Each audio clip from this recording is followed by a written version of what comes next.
Hoy vamos a abordar un tema distinto. Está con nosotros Pablo Williams, que es un especialista, un tema que tiene que ver con la historia del arte, tratada de un modo que no es el corriente, el que nosotros generalmente conocemos en las variantes formalísticas o historiográficas o iconográficas.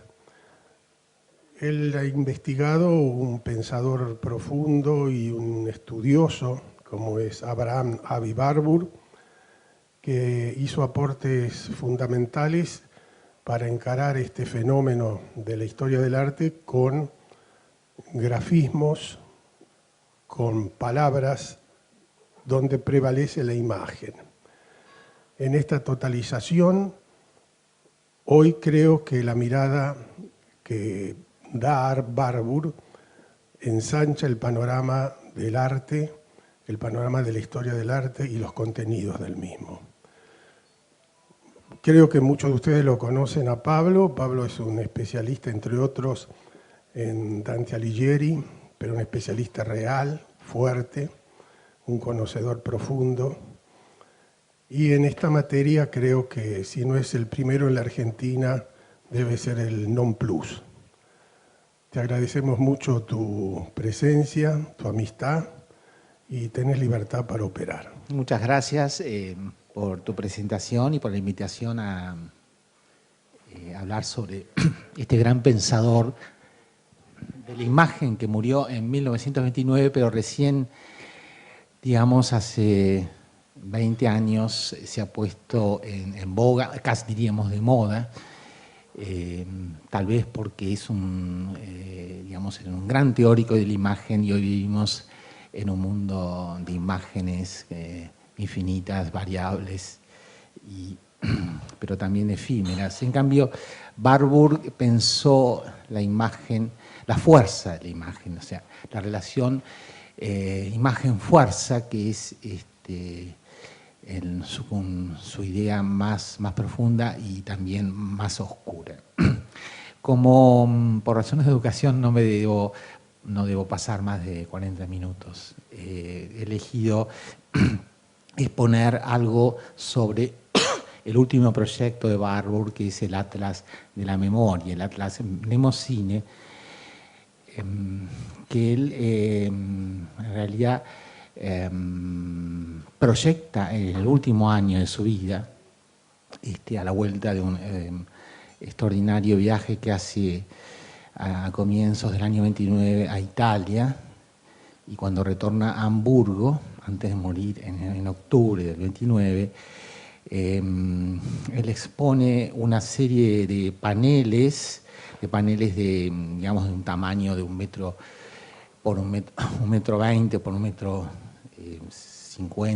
se calcula, y en esos paneles él coloca una serie de reproducciones en blanco y negro de fotografías, de grabados originales, de cartas postales, de sellos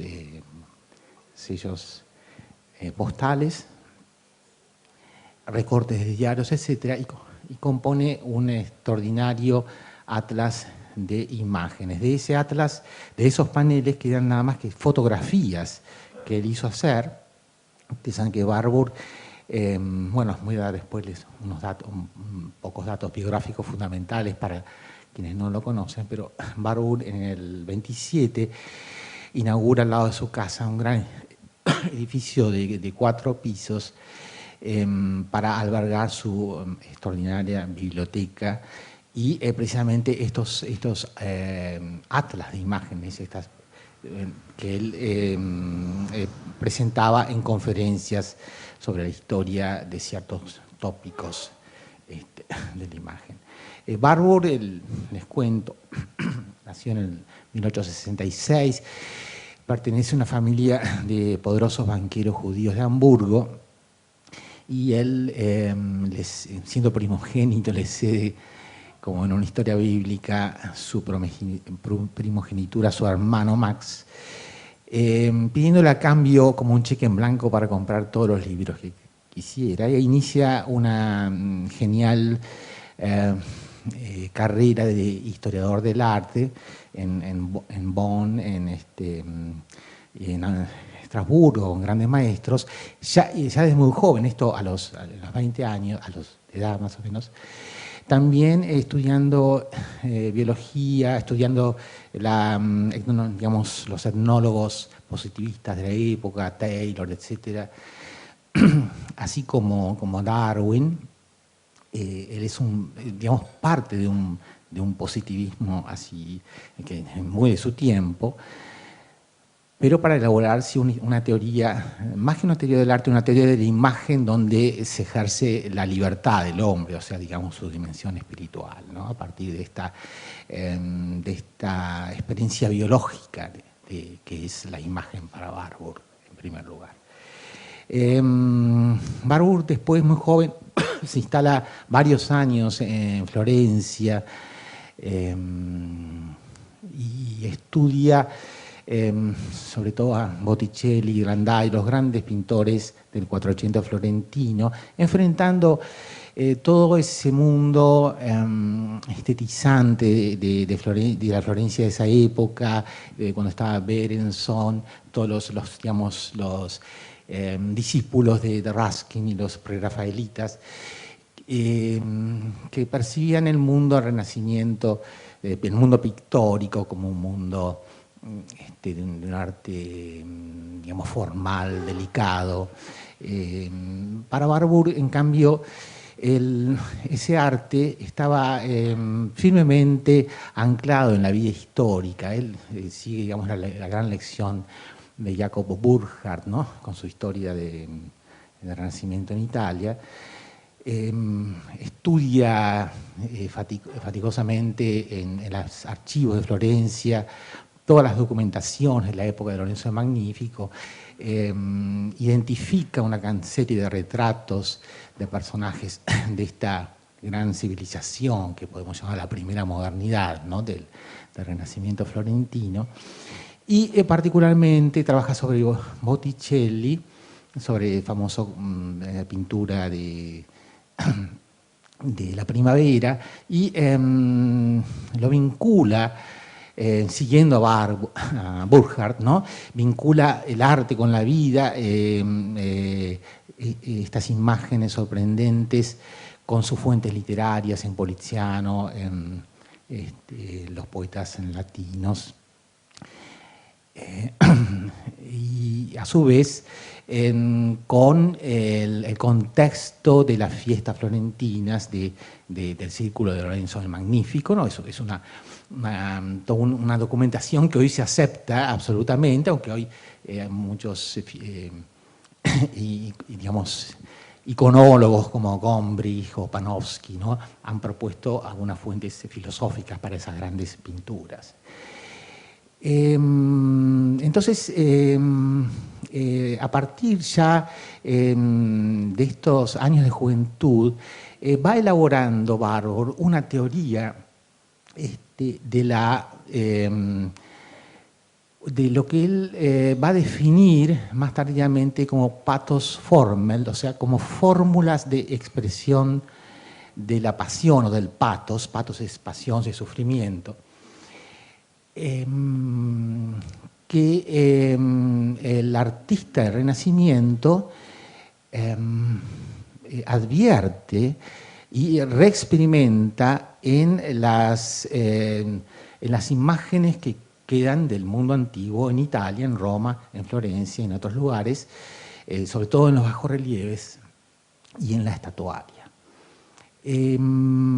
Pathos formel es una expresión que inventa Barbour. Barbour es un genial creador, además de imágenes, es un gran creador lingüístico en alemán, es un gran escritor y constantemente está experimentando con palabras para intentar definir sus ideas.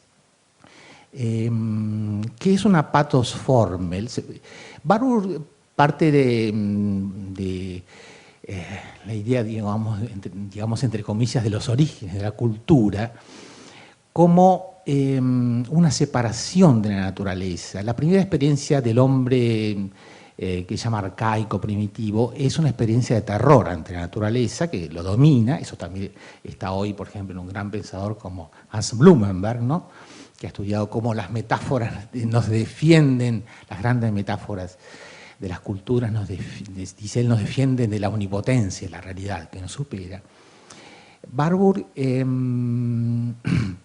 para Barbour, este hombre digamos, arcaico, aceptemos por ahora esta categoría, ante la omnipotencia de la naturaleza, se desprende de ella, se defiende de ella a través de una mímesis, de una imagen, ¿no?, de un gesto corporal, que es el gesto de defensa, o que es el gesto del lamento, o que es el gesto del éxtasis, que expresa esa unión con la naturaleza. Del éxtasis, por ejemplo, de la gran figura de la Mena, de la bacante dionisíaca, presa del delirio del dios, ¿no? Y, o sea que esta primera imagen, que es mimética, es corporal, es un gesto del hombre ante esa él la llama experiencia fóbica, ¿no?, utiliza el término fóbico, o sea, el terror que produce la naturaleza, el exceso del mundo. El hombre crea una imagen con un gesto, y luego esa imagen la plasma en figuras artísticas. La plasma en figuras de la danza, en figuras de la escultura, de la pintura, etc. Y estas imágenes permanecen, dice Barbour, como en gramas. Él toma este término de la biología de un biólogo de la época, Semon, de 1890, que dice que solo en el mundo de la vida las experiencias son, digamos, memorables a través de lo que él postula, estas especies de engramas o de marcas que en el mundo biológico transmiten una experiencia en el tiempo. Para Barbour, estos engramas, estas imágenes, por ejemplo, recordemos la imagen de la que todos ustedes conocen, de la escultura, de las bacantes extáticas, danzando en el cortejo de Dionisos, que ahora vamos a ver. Estas imágenes tienen entonces captan la fuerza de esa experiencia fóbica, en algún modo la detienen, la configuran, o sea, hay un cierto dominio del hombre sobre su propio terror, y se produce así un proceso en la cultura, según Barbour, que nos lleva de estas imágenes patéticas a los signos lingüísticos, a las ciencias, a las matemáticas. O sea, él establece un proceso por el que nombra estas imágenes en el tiempo, crean lo que él dice a través del arte y de la ciencia un espacio de pensamiento, un Denkraum, una palabra muy importante que también inventa Barbour, ¿no?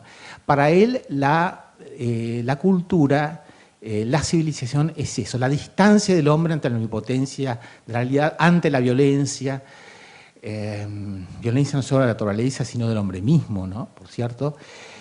Y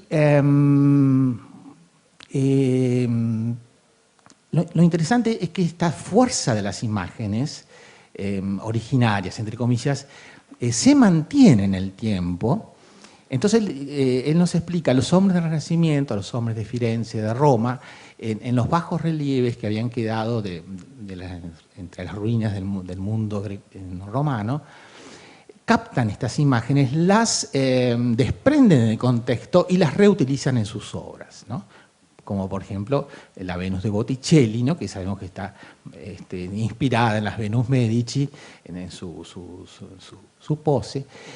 Pero a su vez, fíjense, la fuerza de las imágenes de algún modo puede desplazarse por ejemplo, en lo que él llama Bewegtes Beiwerk, o sea, el ornamento en movimiento, o el detalle en movimiento. Por ejemplo, en esta Venus, en el nacimiento de Venus, que ustedes recuerdan, dice Warburg que el origen dionisíaco, el origen patético de esa imagen, que en el mito corresponde al nacimiento, como ustedes saben, de Venus, del esperma, digamos, de la castración de Urano, ¿no? O sea que hay una tragedia detrás del nacimiento de la diosa de la belleza.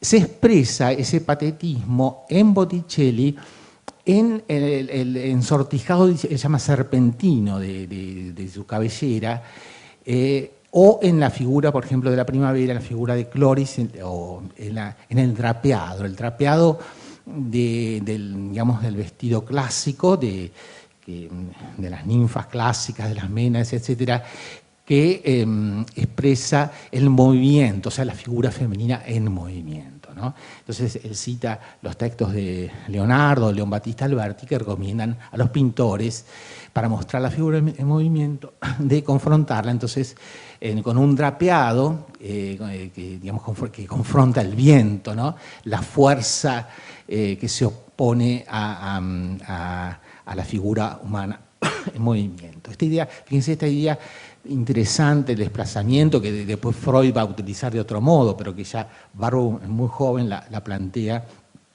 en relación a la pintura del Renacimiento.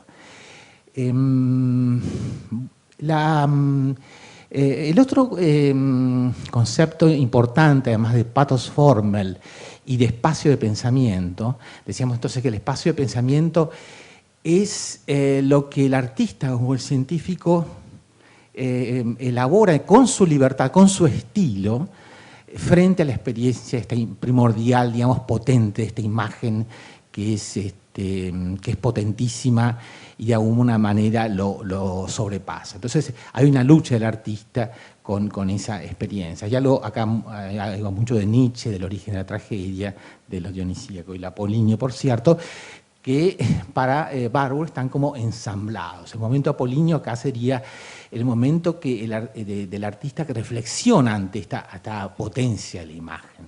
Pero esta potencia de la imagen está en lo que permanece, en lo que Warburg llama como la memoria histórica, una especie de inconsciente social, ¿no? Y al mismo tiempo en las ruinas que quedan de experiencias, aquí serían las experiencias del arte clásico, ¿no? Del arte grecorromano. El otro concepto importante es el de orientación, Orientierung. Ustedes van a ver que el Atlas se abre con unas primeras imágenes cosmológicas sobre la configuración del cosmos a través de la historia. En parte del cosmos asirio, digamos, del mundo asirio-babilónico, de donde nace la astrología, después la racionalidad griega, la esfera, las matemáticas aplicadas a este mundo mítico de las constelaciones, y luego el retorno al fin de la antigüedad y durante toda la Edad Media, según Warburg, el retorno a una astrología mágica, donde el aspecto, digamos, la configuración científica de algún modo permanece en el trasfondo, y donde se impone, sobre todo con los grandes las translaciones, o sea, los grandes viajes culturales de todos estos saberes hacia el oriente, al fin de la antigüedad, se impone en la astrología árabe, se impone, según Warburg, una visión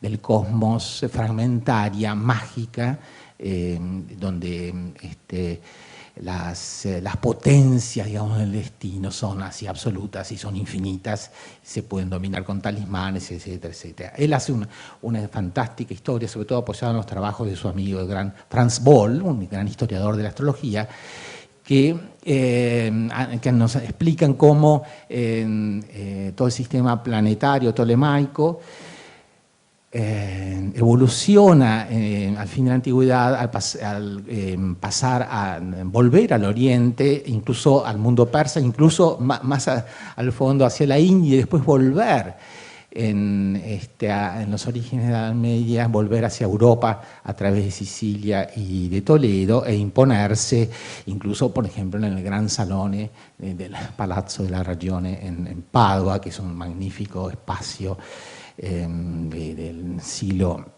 XIV, que está pintado completamente con grandes configuraciones astrológicas, ¿no? Estas grandes pinturas que después vamos a ver y que va a estudiar Warburg en el Palazzo Schifanoia en Ferrara, en la Farnesina de Roma, la maravilla de Peruzzi, Rafael, donde tenemos todo el horóscopo de Agostino Chigi, el gran banquero amigo del Papa, y en Rimini, ¿no? Y en Italia, el Tempio Baratestiano de Rimini. O sea que en Italia tenemos una serie de estas grandes pinturas astrológicas monumentales, ¿no? Que son los grandes techos. Y ustedes saben que además, si son la fama de Warburg se reconoció cuando él en 1912 identificó en el gran palazzo Schifanoia, que se los recomiendo, búsquenlo en internet, es una de las maravillas de la pintura, de la historia de la pintura, que es de 480, en esta gran sala astrológica, él identificó unos personajes que nadie sabía quién eran, personajes enigmáticos que nada tenían que ver con los personajes, digamos, de los dioses, de los grandes dioses planetarios clásicos de Júpiter, Marte, Venus, etc. Y él los identificó como los decanos, o sea, los dioses que presiden 10 grados de la esfera, o sea, 10 días del mes, que son en realidad agregados de la astrología árabe, que en realidad viene incluso de los egipcios, los decanos aparecen en la astrología egipcia, y después pasan a la India, y de la India vuelven a través de Sicilia, vuelven a Italia, y nadie hasta 1912 se había dado cuenta que esas enigmáticas figuras, de algunas bellísimas, pero completamente extrañas en su iconografía, correspondían a esa idea astrológica. Entonces tenemos pathos formel, espacio de pensamiento y orientación, que está referida entonces a la historia de la astrología, pero que digamos, abre, como vamos a ver, el atlas de la memoria. Bueno, vamos a ver algunas imágenes. Voy a ir un poquito rápido por razones de tiempo. Este es un retrato muy expresivo de la madurez de Warburg. Esto, que se ve, no se ve muy bien, en realidad es una exposición reciente del Atlas en Europa. Ha habido recientes exposiciones en el Louvre también. Esta imagen es muy interesante. A la izquierda tenemos la puerta de entrada de este gran edificio que hizo construir con todos los, digamos, los elementos modernos de iluminación, teléfonos, etcétera, que se podían hacer en 1929. Y Warburg hizo grabar la palabra mnemosine, que es memoria, como ustedes saben, sobre la puerta de entrada. Y a la derecha tenemos una foto de la época. Esto se inauguró en 1927. La sala oval. Interesante que él haya hecho construir una sala oval basada, o sea, en dos polos, ¿no? Que es que él lo remite en uno de las imágenes que vamos a ver a Kepler, a la explicación de los movimientos planetarios según la elíptica, que son para ya una forma racional, digamos, de configurar este mundo amenazante de planetario del destino, ¿no? Una manera de dominarlos. O sea que aquí en esta sala vemos expuestos, esto es en realidad una exposición que hizo sobre las ilustraciones de Ovidio en en ese año 27, en el Renacimiento, están los grabados. Esta imagen es el gran edificio que alberga hoy en Londres el Instituto Barbour y la Biblioteca de Barbour. Como ustedes saben, en el 33, ante el ascenso del nazismo, la familia Barbour y bueno, el sucesor de la dirección de la Biblioteca Barbour, que es un gran investigador, Fritz Axel, decidieron llevar a Londres, en 2 barcos, llevar esa inmensa colección de libros que él había presentado en esta biblioteca, siguiendo toda una idea de la cultura, primero en el primer piso con los instrumentos del saber, luego el tema astrológico, etc. O sea que el Atlas de la memoria está un poco anticipado en la organización de esta biblioteca. Lo que vemos aquí ahora, o vemos mal en realidad en la imagen esta, pero bueno, no importa, les explico. Este es el primer panel del Atlas, que es muy simple. Tiene arriba un mapa astrológico con la configuración de la figura digamos, del zodíaco, etc., que sería ya a través de figuras míticas, no a través de forma científica, ya significa esto una posición del hombre, una organización del espacio irracional. Lo que sigue abajo es un mapa hecho por el propio Barbour de las distintas ciudades de Europa y de Oriente, en donde se ha producido este mundo de imágenes, este traslado de imágenes. En Barbour es importante el tema de la acción Oriente-Occidente. Para el Oriente, él simplifica un poco, es el mundo de la magia, es el mundo de la irracionalidad, es el mundo del destino. Dice él, hay que salvar, dice, Atenas de Jerusalén, dice él, siendo judío, Atenas de Alejandría, pues la Alejandría no dice de Alejandría, que es la Alejandría de Alejandro Magno, que es ese mundo, bueno, ese gran magma cultural de fines de la antigüedad, donde confluyen el pensamiento oriental y el griego. El otro eje importante en Barbour es el eje norte-sur. ¿A qué se refiere esto? El mundo del norte, para él es referido al siglo XIV, XV, es el mundo es el mundo en realidad flamenco, el arte de borgoñón, que hoy nos fascina, pero Barbour lo percibe como un mundo de figuras rígido, estilizado. Hay que reconocer que en Barbour hay un cierto neoclasicismo. Para él la plenitud del arte es la de que juega este arte del Renacimiento, del 400, el arte de Mantegna, sobre todo de Botticelli, de Pollaiuolo, de Piero della Francesca, que recupera la figura humana, la figura desnuda como figura absolutamente libre, ¿no? O sea, hay una cierta actitud mimética en esto, un poco discutible en Barbour. O sea, la libertad del hombre se manifiesta en esa imagen de su desnudez libre de la rigidez de los trajes, etc. Pero él ha estudiado en trabajos muy importantes, muy detallados, muy eruditos, la relación entre la pintura flamenca, la pintura de brujas y la Florencia de los Medici, ¿no? Entonces sabemos que los Medici les fascinaban estas pinturas, así como les fascinaban todos los tapices franceses, los tapices borgoñones, que él compara a los grabados, porque son obras de artes móviles que permiten este traslado de imágenes de sur a norte, ¿no? en Europa. Debajo de este mapa, que nos habla de la orientación geográfica del hombre, abajo tenemos la orientación, digamos, en el tiempo, la orientación genealógica, que lo simboliza, digamos, con el árbol genealógico de la familia Medici-Sassetti, que precisamente, bueno, el mundo del arte que él estudia sobre todo. Este panel que sigue es el panel B. Los tres primeros paneles están digamos, señalados con letras.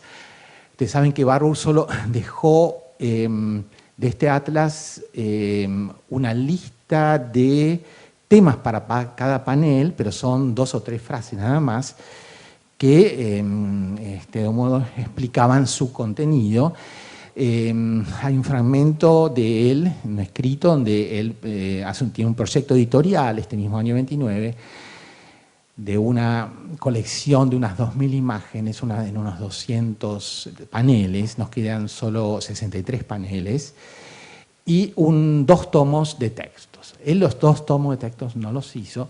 Muchos de estos paneles los podemos entender a través de sus otros escritos, pero yo creo que tiene razón Giorgio Agamben cuando él dice que en realidad la idea de Barbour con esta obra que no terminó por la muerte es la de un pensamiento por puras imágenes. O sea, la fascinación de este atlas, acá hay una edición de la editorial Acal, editorial de España, que está bastante bien, y que además nos explica cada uno de los componentes. La fascinación es el modo de lectura, que no es un modo lineal, sino que podemos leer de panel a panel, y dentro de cada panel se puede leer de distintos modos, con un centro, de izquierda a derecha, de arriba hacia abajo, pero también de abajo hacia arriba, etc.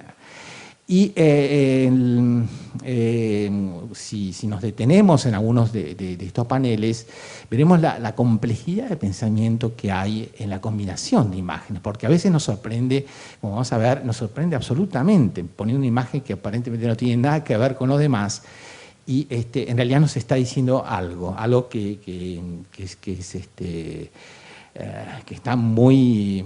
muy preciso en su pensamiento, ¿no? Este segundo panel B, del cual ahora les doy, por ejemplo, esta imagen, que es la famosa, el hombre zodiacal del libro de las Oros del Duc de Berry. Acá representa, está la figura femenina y masculina rodeadas del mundo del zodíaco, que de alguna manera ejercita su fuerza con el hombre y de alguna manera impiden su libertad en esta configuración. O sea, este panel B expone la posición del hombre en este cosmos, que puede ser como de sometimiento a estas potencias o de alguna manera de liberación ya abstracta, como en esta figura, de la figura vitruviana de Leonardo da Vinci, donde está inscrito el cuerpo del hombre, ya no en este círculo zodiacal que lo domina, sino en la abstracción armoniosa del cuadrado y del círculo.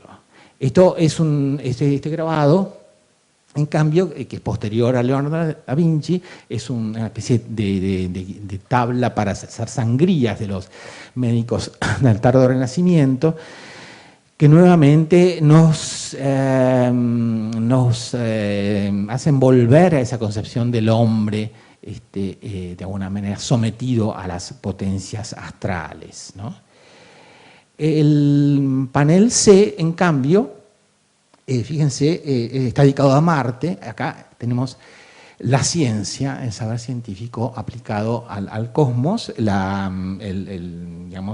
modelo kepleriano, medio fantástico de los amigos, pero basado en la geometría y en los cuerpos sólidos del cosmos.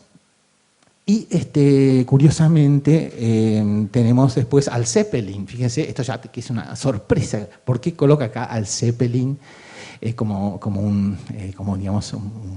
modelo del dominio tecnológico del espacio? O sea, el hombre domina el espacio. Pero fíjense que la tercera imagen, la de la derecha, si la vemos bien, es en realidad una imagen de ese año 29, que es una imagen telegráfica, que era una novedad de la época, o sea, la posibilidad de mandar por telégrafo imágenes a los diarios, del Zeppelin. Acá no se está hablando tanto Barbour de este dominio del espacio tecnológico, sino del dominio ya de la comunicación, ¿no? de la comunicación inmediata de imágenes. Él ya piensa la modernidad, nuestra modernidad en la que vivimos, de la total comunicación de las imágenes, y reflexiona oportunamente sobre eso. Bueno, a estos 3 primeros paneles siguen luego, esto lo voy a pasar rápido, 3 paneles más. El primero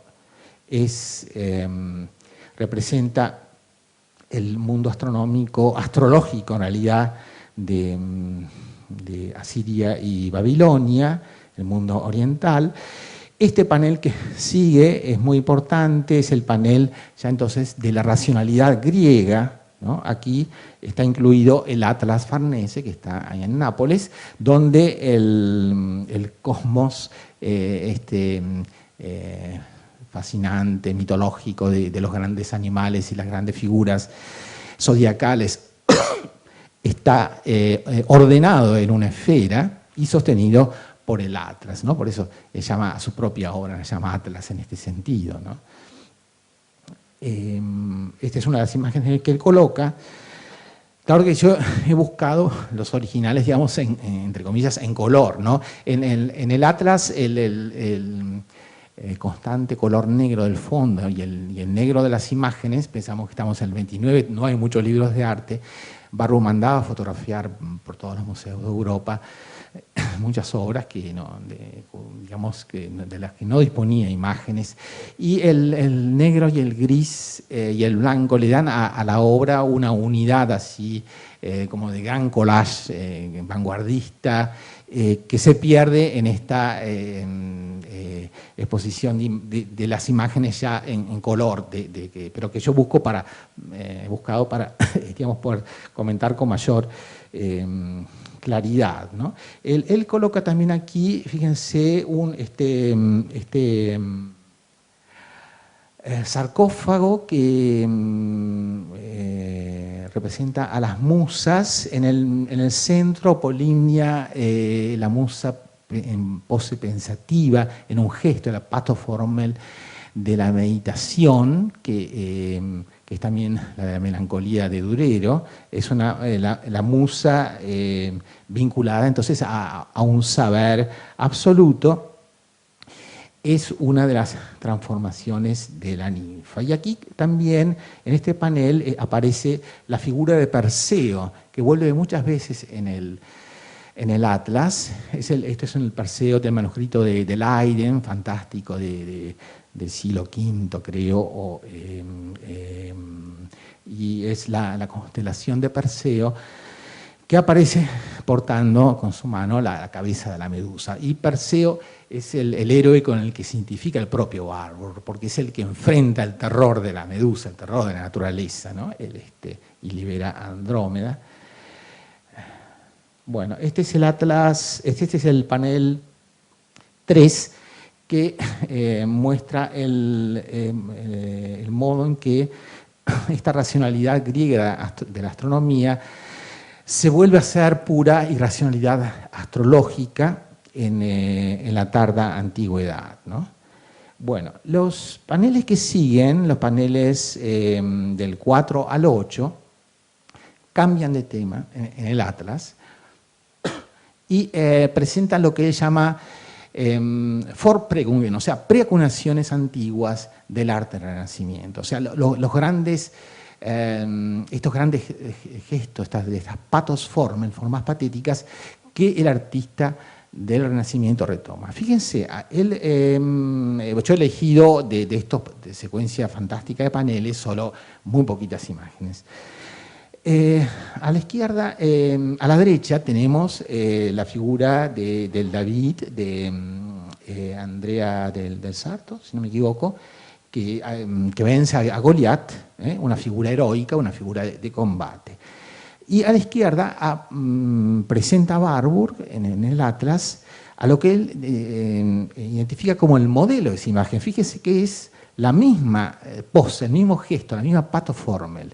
Pero el que tenemos a la izquierda es el pedagogo de los hijos de Níobe. Como sabemos, Níobe desafía a Leto, la madre de Apolo y Artemisa, y la diosa la castiga porque se jacta de la cantidad de hijos que tiene. Los hijos, estos grandes arqueros, Apolo y Diana, los asesinan a los hijos, los matan a los hijos, y esta estatua de origen griego representa al pedagogo espantado, aterrorizado ante la omnipotencia de los dioses asesinos.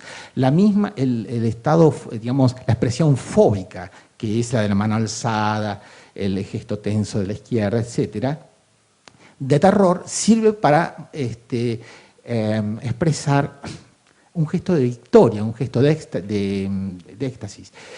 Acá aparece un cuarto concepto importantísimo en Warburg y un poco difícil de entender, es lo que él llama la inversión energética, porque acá se invierte el sentido de la imagen, del terror pasa a la exultación de la victoria. Luego lo vamos a ver en el caso de la victoria de Trajano, donde una imagen también de la violencia del poder se transforma en una imagen de piedad. Por supuesto son épocas distintas. Pero él habla de una energía de la imagen.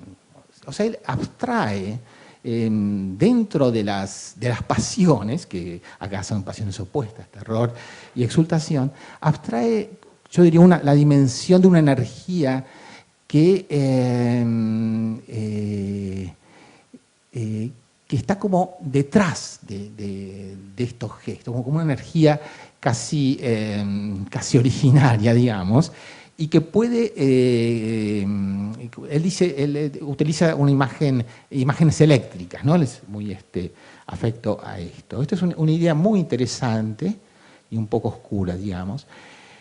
En esta imagen, bueno, no se ve, de las formas patéticas, destaco acá la figura de la Ménade danzante en el éxtasis dionisíaco, pero esta primera imagen que aparece, que es una imagen fundamental en sus proyecciones y recreaciones, es una Ménade que sacrifica, que tiene el cuchillo, es la que produce el esparagmos, el desmembramiento de Dionisos, ¿no? Que es el modelo del desmembramiento de Orfeo, ¿no? De Penteo, la destrucción que hacen sobre el héroe masculino estas sacerdotisas, digamos, extáticas de Dionisos.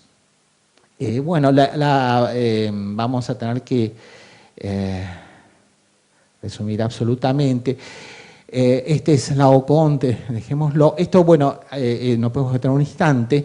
Esto es el bajo relieve Trajano sometiendo al enemigo.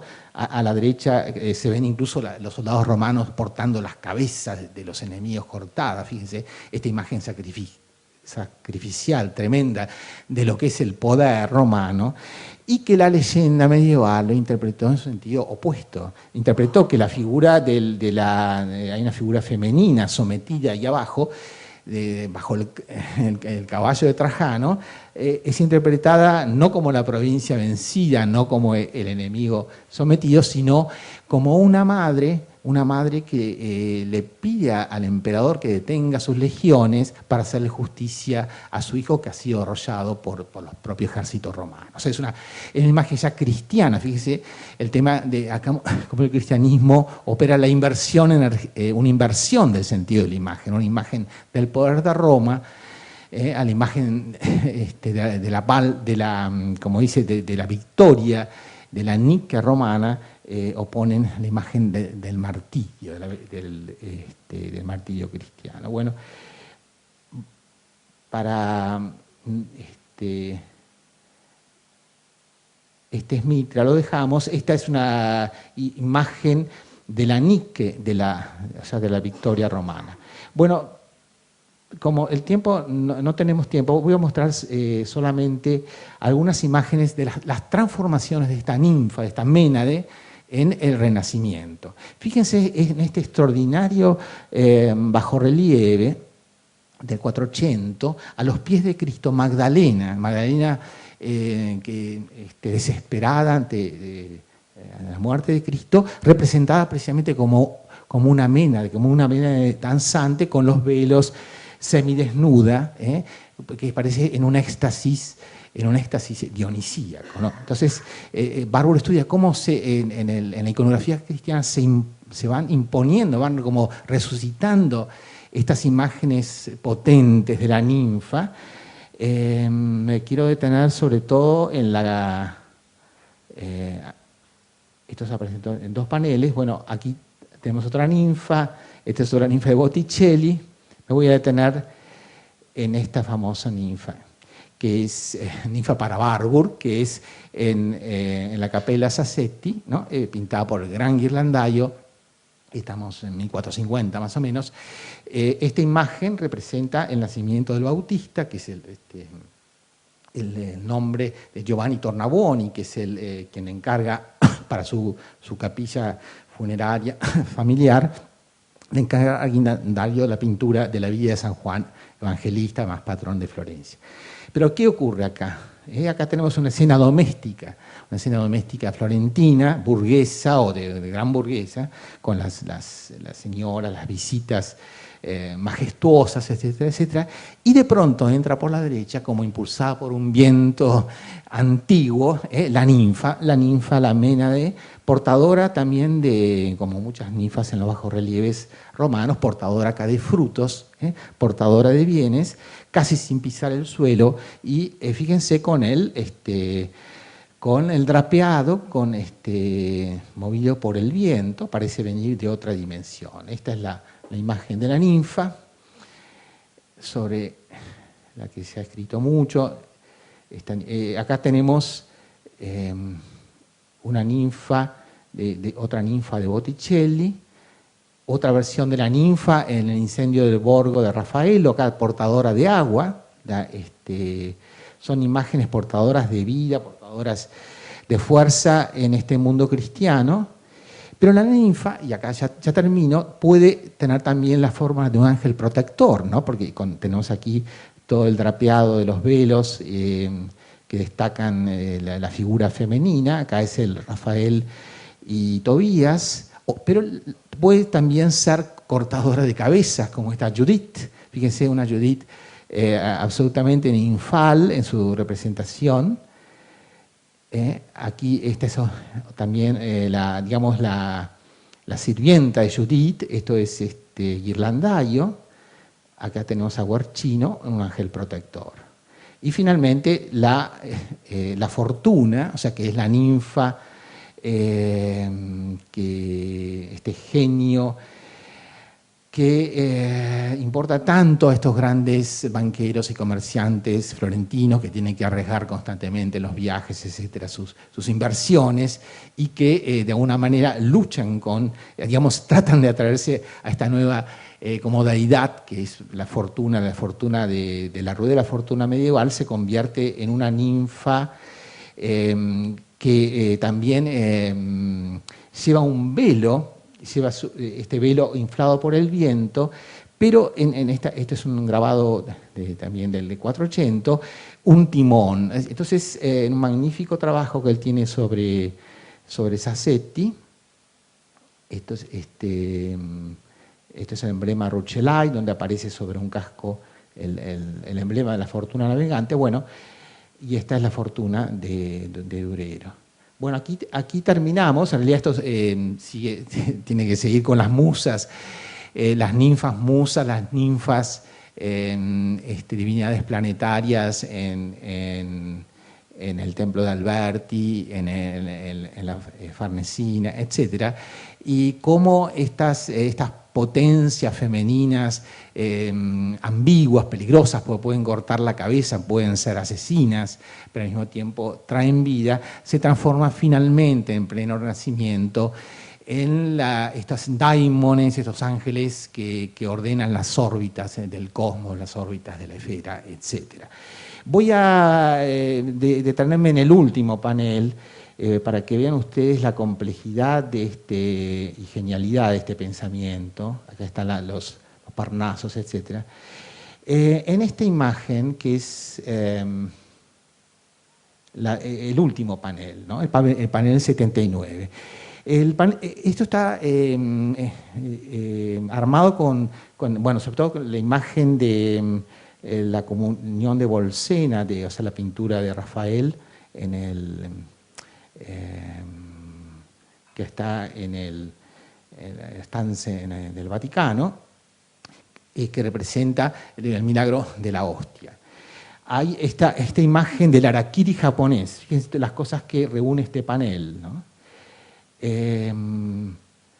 La cátedra de San Pedro, con las imágenes astrológicas en su base, después la cátedra de Bernini, donde está incrustada esta cátedra de San Pedro, las imágenes de las festividades por la firma de los pactos lateranos del año 29, a los que asiste Warburg, entre el Papa y Mussolini, donde se separa la religión del Estado. Y hay también unos recortes muy interesantes donde Warburg muestra cómo en la modernidad las imágenes entran como en un caos, donde aparecen fotografías de las ceremonias digamos, en Roma, con escenas deportivas y escenas de accidente, etc. Y en el fondo izquierdo de este extraordinario panel final aparece la ninfa. Entonces, ¿cómo relacionamos esta ninfa? Es en realidad la esperanza, la alegoría de la esperanza en la arena de Verona, de Giotto, ¿no? Una imagen maravillosa. Es una ninfa ángel, una ninfa cristiana. Pero ¿cuál es la idea de este gran atlas final, ¿no? Bueno, se los hago corto. La idea está pensada en torno al sacrificio violento. Para Warburg el sacrificio, lo dice en un texto, es el retorno del hombre a la naturaleza, es una experiencia fóbica, es el derramamiento de sangre, lo que nos une con el animal, etc. Para él el cristianismo, a través de la simbolización eucarística, significa una superación de esa violencia sacrificial, pero esa violencia está constantemente en potencia, incluso en nuestra vida moderna. Bueno, pone a un lado la violencia del sacrificio de los harakiris, pero también los accidentes, el placer del accidente, etc. Bueno, que hoy no nos es extraño. Y esta extraña ninfa que aparece al final, pero ya abierta como, precisamente elige la esperanza, ¿no? Yo pienso que es como una imagen liberadora, ¿no? Una imagen liberadora que abre ese espacio de pensamiento que para él es la civilización. Pero siempre, esto es algo muy interesante en Warburg, siempre esta etapa arcaica del sacrificio, de la violencia, de la experiencia fóbica del hombre, no se supera nunca, está siempre en potencia, se transmite las imágenes, el artista con su estilo las domina, pero siempre está esa posibilidad de anacronismo. Esto es muy importante, y con esto cierro. Warburg, en cierto modo, rompe el esquema de la idea de progreso que prevalecía en el siglo XIX y a principios del XX, la idea de un progreso lineal. Para él, las épocas, de alguna manera, se funden. Estos arcaísmos de las patos Forner pueden reaparecer de pronto en nuestra época, reaparecieron en una manera gloriosa, según él, en este gran renacimiento florentino, donde el hombre alcanzó precisamente una medida, ¿no? Lo que llama la sofrosine, ¿no? Utilizando la palabra griega, una distancia equilibrada entre yo y el mundo, ¿no? Él, en este gran texto sobre el ritual de la serpiente, sobre sus experiencias con los indios Hopi en Arizona, él dice al final que la electricidad, el pararrayos, bueno, todas las innovaciones tecnológicas de nuestra época, al volvernos a conectar de una manera tan inmediata con la naturaleza, ponen en peligro ese equilibrio de la razón, ¿no? Creo que eso nos da que pensar, Y bien, bueno, hoy su notable teoría de la imagen no es un teórico del arte, es un teórico de la imagen. Creo que nos puede ser útil para examinar no solo la historia del pasado, por supuesto con sus límites, porque el arte gótico o el arte de vanguardia abstracto no parecen imposible de conectar con esta teoría, pero de todas maneras nos da mucho que pensar ese vínculo que él establece entre fuerza, sería el tribe, el impulso de Nietzsche y la imagen. O sea, cómo una imagen puede tener una fuerza. Bueno, disculpen, otro día será más completo. Pero...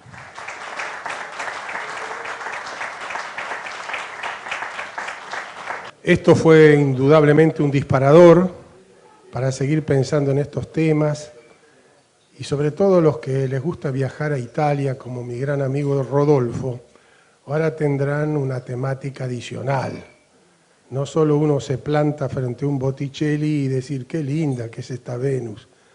Hay mucho más incorporado. Está la historia del hombre y está esta lucha de la desdemonización que pujó Barbour para demostrar que el hombre es una conjugación de razón y de caos.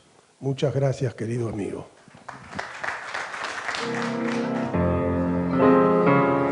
Aleta en el cielo una águila guerrera, audaz en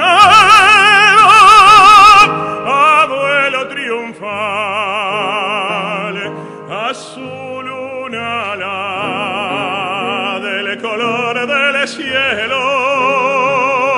azul una ala del color del mar.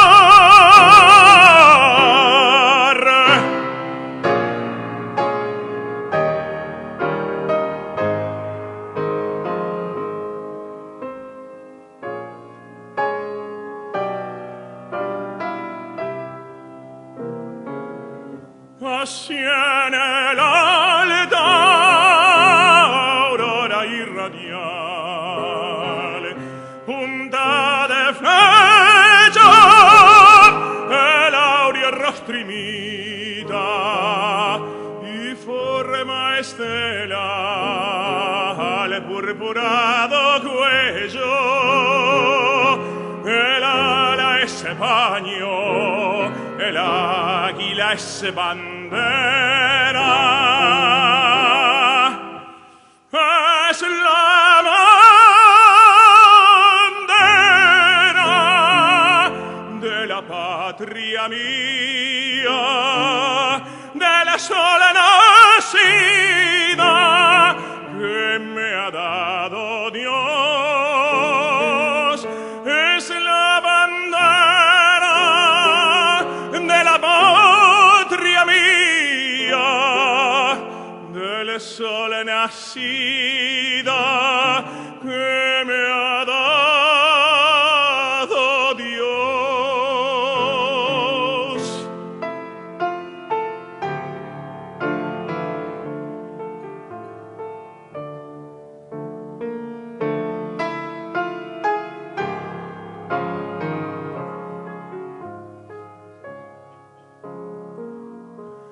Es la bandera de la patria mía, del sol nacido.